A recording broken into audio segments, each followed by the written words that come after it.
नमस्कार दोस्तों, कैसे हैं आप सब। तो आज की इस वीडियो में हम प्लासी के युद्ध जो 22 जून 1757 को हुआ था उसके बारे में जानकारी प्राप्त करेंगे। तो सर्वप्रथम हम जानते हैं प्लासी की लड़ाई 1757 आधुनिक भारतीय इतिहास में एक महत्वपूर्ण क्षण था, जिसके परिणाम स्वरूप भारत में ब्रिटिश शासन मजबूत हुआ। रॉबर्ट क्लाइव के नेतृत्व में ईस्ट इंडिया कंपनी ने बंगाल के नवाब सिराजुद्दौला और उनकी फ्रांसीसी सेना के खिलाफ यह लड़ाई लड़ी थी। इस लड़ाई को अक्सर निर्णायक घटना के रूप में माना जाता है, क्योंकि यह भारत में ब्रिटिशों के अंतिम शासन का स्रोत था। यह लड़ाई मुगल साम्राज्य के अंतिम शासनकाल, जिसे बाद में मुगल काल कहा जाता है, के दौरान हुई थी।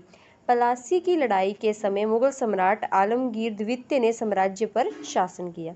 तो सर्वप्रथम हम प्लासी की लड़ाई की पृष्ठभूमि के बारे में जानते हैं। सिराजुद्दौला अपने दादा अलीवर्दी खां के बाद बंगाल के नवाब बने। पिछले वर्ष ही वे बंगाल के नवाब बने थे और उन्होंने अंग्रेज़ों को किलेबंदी का विस्तार रोकने का आदेश दिया था। कर्नाटक युद्धों में ब्रिटिश विजय से सिराजुद्दौला भारत में ब्रिटिश शक्ति की बढ़ती शक्ति से भयभीत हो गया। कंपनी के अधिकारियों ने उसे व्यापारिक विशेषाधिकारों का दुरुपयोग किया, जिससे नवाब की वित्तीय स्थिति को नुकसान पहुंचा। ये पृष्ठभूमि थी, प्लासी की लड़ाई थी कि क्या क्या कठिनाइयां सिराजुद्दौला को देखनी पड़ रही थी। आगे हम प्लासी के युद्ध के कारण के बारे में जानते हैं। कंपनी के अधिकारियों ने अपने व्यापारिक विशेषाधिकारों का दुरुपयोग किया, जिससे नवाब की वित्तीय स्थिति को नुकसान आया। नवाब की अनुमति के बिना अंग्रेज़ों ने कलकत्ता की किलेबंदी कर ली। कंपनी ने उन्हें और अधिक गुमराह करने की कोशिश की तथा राज बल्लभ के पुत्र कृष्णदास नामक एक राजनीतिक भगोड़े को शरण देकर अपनी गलती को और बढ़ा लिया, जो नवाब की इच्छा के विरुद्ध भारी खजाने के साथ भाग गया था। कंपनी को संदेह था कि सिराज बंगाल में फ्रांसीसियों के साथ मिलकर उसके व्यापारिक विशेषाधिकारों में भारी कटौती करने की साजिश कर रहा है। मतलब वो भी अपनी तरफ से वो चाहता था कि ये मेरा जहाँ मेरा कब्जा है वहाँ पे अंग्रेज़ अपनी स्थिति को और सुदृढ़ ना कर लें, और जो अंग्रेज़ थे वो बड़े ही चतुर थे, वो उसकी हर एक चीज़ पर कब्जा करना चाहते थे। परिणाम स्वरूप जब सिराज ने कलकत्ता में अंग्रेजी किले पर हमला किया और उस पर कब्जा कर लिया, तो इससे उनकी शत्रुता उजागर हो गई। यहाँ व्यापक रूप से प्रचारित ब्लैक होल त्रासदी का उल्लेख किया जाना चाहिए। ऐसा माना जाता है कि सिराजुद्दौला ने 146 अंग्रेज़ों को कैद किया था, जिन्हें एक बहुत छोटे से कमरे में रखा गया था, जहां उनमें से 123 की दम घुटने से मृत्यु हो गई।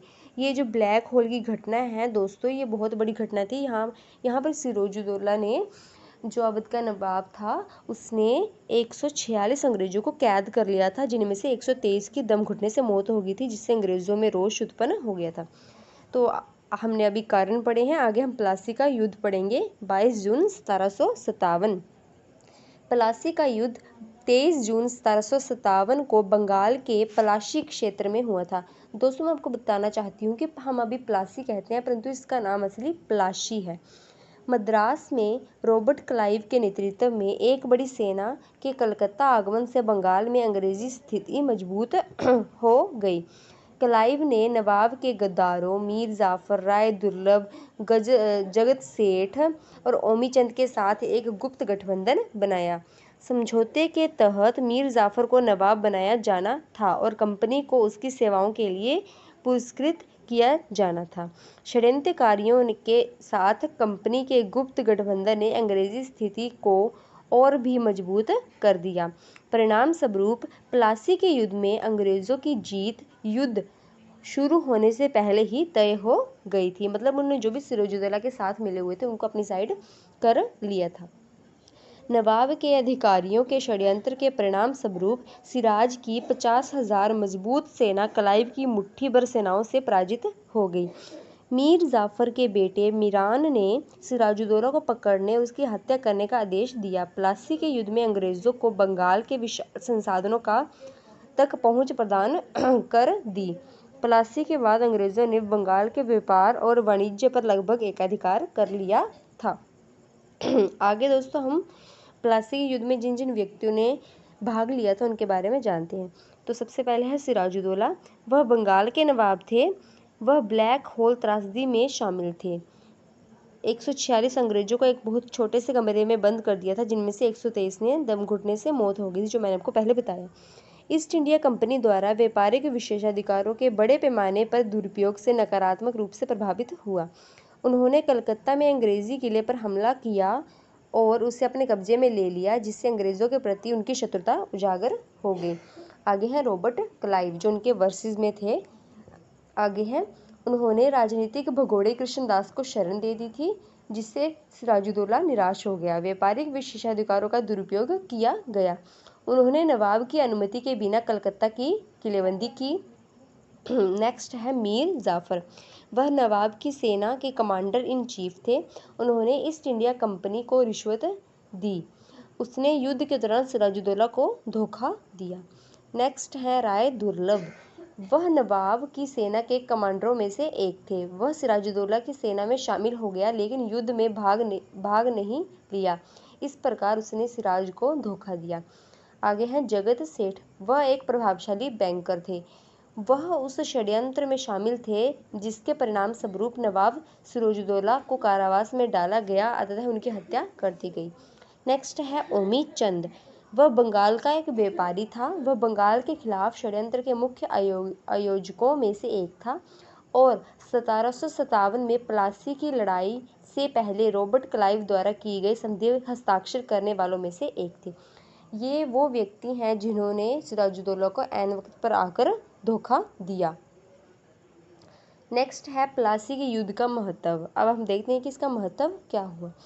इस जीत के परिणाम स्वरूप मीर जाफ़र को बंगाल का नवाब बना दिया गया। उन्होंने अंग्रेज़ों को बड़ी मात्रा में धन के साथ साथ 24 परगना की जमींदारी भी दी। प्लासी का युद्ध राजनीतिक रूप से महत्वपूर्ण था क्योंकि इसने भारत में ब्रिटिश साम्राज्य की नींव रखी। इसे भारत में ब्रिटिश शासन की शुरुआत के रूप में भी माना जाता है। उन्हें समुचित रूप से सुसज्जित सैन्य बल बनाए रखने के लिए क्षेत्र प्रदान किए गए और उनकी प्रतिष्ठा आसमान छू गई। हालांकि सरकार के स्वरूप में कोई परिवर्तन नहीं हुआ। इस तथ्य के बावजूद कि मामलों का सर्वोच्च नियंत्रण क्लाइव के हाथों में चला गया, जिसके समर्थन पर नए नवाब मीर जाफ़र अपनी नई अर्जित स्थिति को बनाए रखने के लिए पूरी तरह से निर्भर थे। अंग्रेज़ों को कलकत्ता पर संप्रभुता प्रदान की गई और अंग्रेज़ों ने नवाब के दरबार में एक रेजिडेंट तैनात कर दिया। रेजिडेंट इसको इसलिए तैनात किया जाता था ताकि वह नवाब की हर एक जो नवाब कुछ भी करता है उसके बारे में हर एक प्रक्रिया के बारे में पता चल सके। आगे हम प्लासी के युद्ध के प्रभावों के बारे में जानते हैं कि क्या प्रभाव पड़े। तो इसके राजनीतिक प्रभाव थे। प्लासी के युद्ध में फ्रांसीसियां सेना पराजित हुई। मीर जाफ़र को बंगाल का नवाब घोषित किया गया। मीर जाफ़र अपनी स्थिति से असंतुष्ट था और उसने अपनी नींव मजबूत करने के लिए डचों को अंग्रेज़ों पर हमला करने का निर्देश दिया। 25 नवंबर 1759 को डच और ब्रिटिश सेनाओं ने चिनसुना की लड़ाई लड़ी। मीर कासिम को अंग्रेज़ों ने बंगाल का नया नवाब बनाया। दोस्तों यहाँ पर कन्फ्यूज़न है थोड़ी सी कि पहले जो थे वो मीर जाफ़र थे और अब जो नए बने हैं वो है मीर कासिम। अंग्रेज़ों ने स्वयं को बंगाल में प्रमुख यूरोपीय शक्ति के रूप में स्थापित कर लिया। रॉबर्ट क्लाइव को लॉर्ड क्लाइव तथा प्लासी का बैरन बनाया गया। वे ब्रिटिश हाउस ऑफ कॉमन्स के लिए चुने गए। ब्रिटिश ईस्ट इंडिया कंपनी के प्रभुत्व की स्थापना 1757 में प्लासी की जीत ने भारत में ब्रिटिश ईस्ट इंडिया कंपनी के प्रभुत्व की शुरुआत की। कंपनी बंगाल की वास्तविक शासक बन गई, जिससे उसे भारत की संपत्ति और संसाधनों के एक महत्वपूर्ण हिस्से पर नियंत्रण मिल गया। आगे है आर्थिक प्रभाव। भारत की अर्थव्यवस्था को भारी नुकसान हुआ। जीत के बाद अंग्रेज़ों ने कर वसूली के नाम पर बंगाल के लोगों पर सख्त नियम और कानून लागू करना शुरू कर दिया। कुख्यात धन का निष्कासन तब शुरू हुआ जब कंपनी ने ब्रिटिश अर्थव्यवस्था को लाभ पहुंचाने के लिए भारत से संसाधन बाहर निकाले। मतलब कि यहाँ से वो कच्चा माल ले जाते थे सस्ते दामों पर और वहाँ पे जाकर उनको बनाते थे और यहाँ पर आकर ऊंची दरों पर बेचते थे और लोगों को लेने पड़ते थे, नहीं तो उन पर जुल्म किए जाते थे। तो उनको बहुत फ़ायदा हुआ। संसाधनों का शोषण किया, जिससे स्थानीय आबादी को आर्थिक कठिनाइयों का सामना भी करना पड़ा। आगे है मीर कासिम और 1760 की संधि। मीर कासिम के साथ जो 1760 में संधि हुई। क्लाइव के हस्तक्षेप से मीर जाफर और अधिक चिढ़ गया। चिनसुरा में उन्होंने डचों के साथ मिलकर एक षड्यंत्र रचा। हालांकि नवंबर 1759 में बेदारा में अंग्रेजी सेना द्वारा डचों को पराजित और अपमानित किया गया। अंग्रेज मीर जाफर के विश्वासघात और कंपनी को देय भुगतान न करने से चिढ़ गए थे। इस बीच जाफर के बेटे मीरान की मृत्यु हो गई और बंगाल की नवाबशिप के लिए मीर जाफर के दामाद मीर कासिम और मीरान के बेटे के बीच लड़ाई छिड़ गई। 1760 में मीर कासिम और कंपनी के बीच एक संधि पर हस्ताक्षर होने के बाद कलकत्ता के नए गवर्नर बेनसीस्टाट ने मीर कासिम के दावे का समर्थन करने पर सहमति व्यक्त की। आगे हम संधि के महत्वपूर्ण पहलू के बारे में पढ़ते हैं। मीर कासिम ने बर्दवान, मिदनापुर और चटगांव जिलों को कंपनी को सौंपने की सहमति व्यक्त की। कंपनी को सिलहट के चुनाव व्यापार का आधा हिस्सा प्राप्त होगा। मीर कासिम ने कंपनी के बकाया ऋण का भुगतान करने पर सहमति व्यक्त की। यह सहमति हुई कि मीर कासिम के दुश्मन कंपनी के दुश्मन होंगे और उसके दोस्त कंपनी के दोस्त होंगे। मीर जाफर को 1500 रुपये प्रति वर्ष पेंशन दी जाती थी।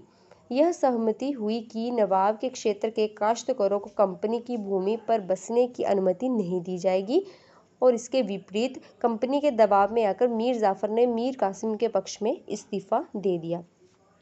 तो ये सब दोस्तों हमने प्लासी के युद्ध के कारण, पृष्ठभूमि, संधियाँ, पहलू, युद्ध की घटनाएं सब कुछ पढ़ा। आगे हम निष्कर्ष के बारे में बताते हैं। निष्कर्ष क्या निकला? इस लड़ाई का समापन प्लासी में रॉबर्ट क्लाइव की आश्चर्यजनित जीत के साथ हुआ, जहां 3000 ब्रिटिश और सिपाहियों की टुकड़ियों ने 40 मिनट में सिराजुद्दौला के 18,000 पुरुषों को फ्रैंको बंगाली सेना को हरा दिया। 1757 में प्लासी की जीत ने ब्रिटेन को भारत में प्रमुख शक्ति के रूप में स्थापित किया, जो धीरे धीरे ब्रिटिश नियंत्रण में आ गया और साम्राज्य की सबसे बेशकीमती संपत्ति बन गया। इतिहास में कुछ ही लड़ाइयों के इतने दूरगामी परिणाम हुए हैं। और दोस्तों मैं आपको बताना चाहूँगी कि वैसे तो अंग्रेज़ों ने यहाँ पर कब्जा कर ही लिया था, परंतु प्लासी की वॉर एक फर्स्ट वॉर थी जहाँ पर उन्होंने सीधा नियंत्रण स्थापित कर लिया। अब लोगों को पता चल गया था कि यहाँ पर हमें गुलाम बनाकर रखेंगे। तो धन्यवाद दोस्तों, मिलते हैं अपनी अगली वीडियो के साथ। तब तक चैनल को लाइक, शेयर, सब्सक्राइब करें ताकि मेरी हर एक वीडियो आप तक समय से पहुँच सके।